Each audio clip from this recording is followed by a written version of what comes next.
Okay. Okay, good morning everyone.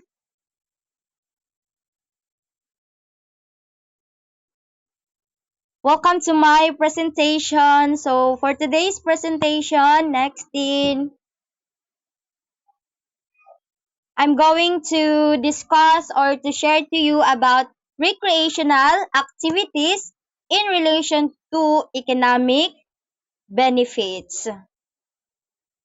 Next, now our task is to search and surf to related literature about recreational activities in relation to economic benefits, and we will going to create three paragraph summary about it.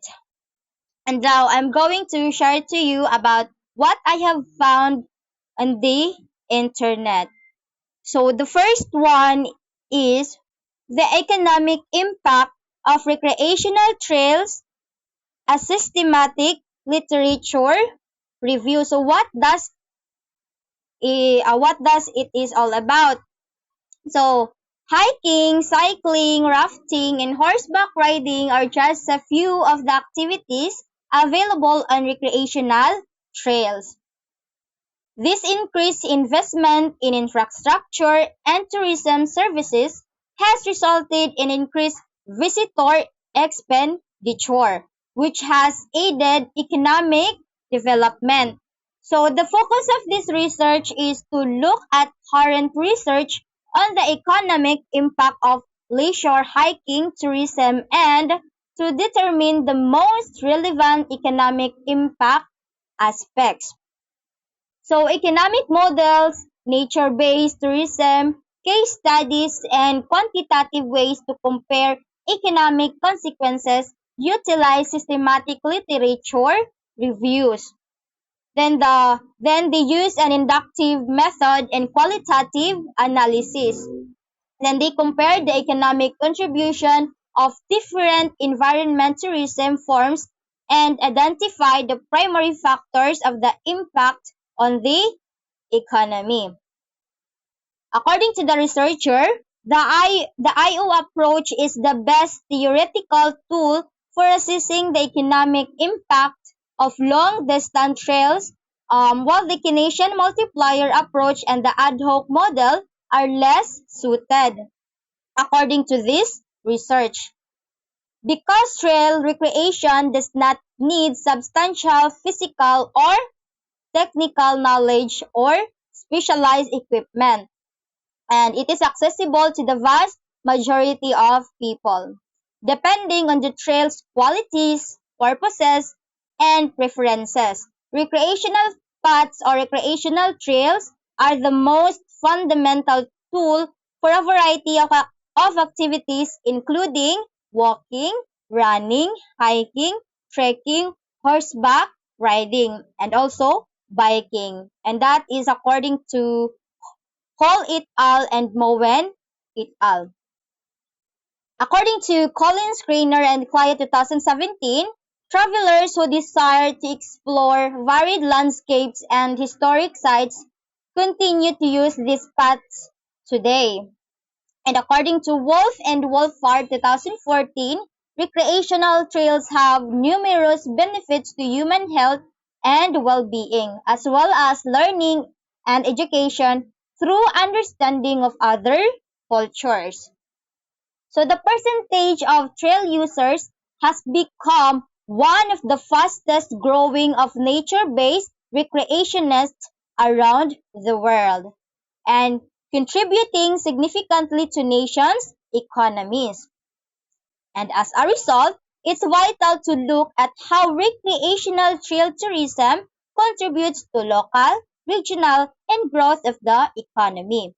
And the focus of this research is to identify the current condition of trail tourism's economic impact and contribution to local and regional economic development. So that's all about the first related literature, which is the economic impact of recreational trails, a systematic literature review.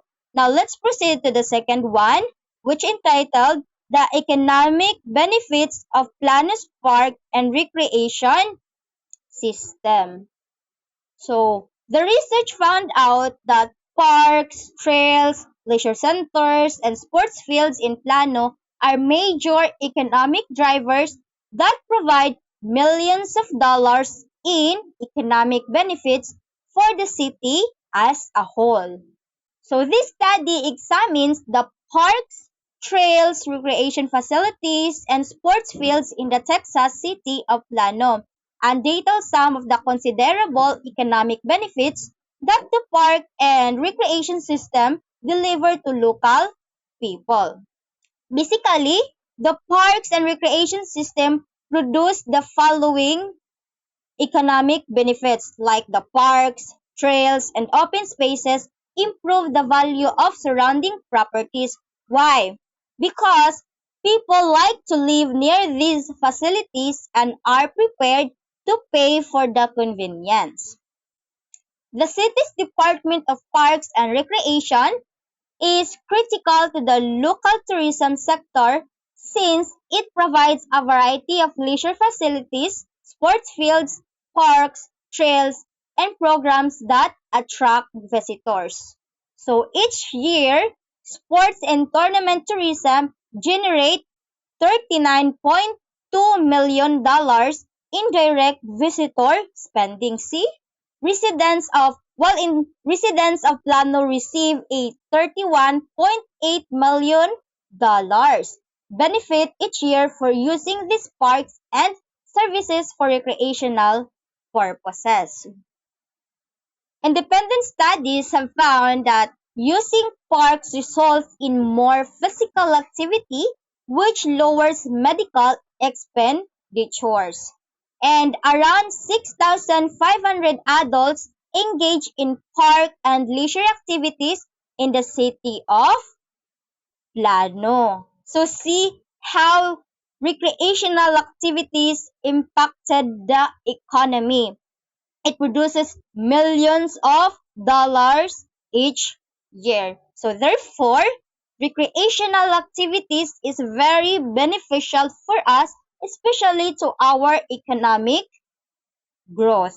And I think that would be all the summary of the two related literature.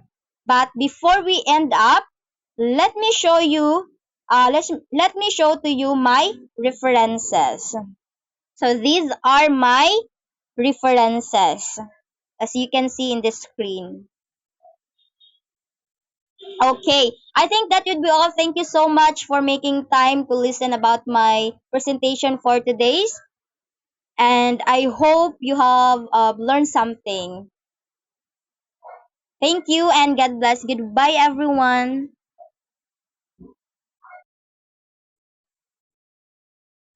Thank you.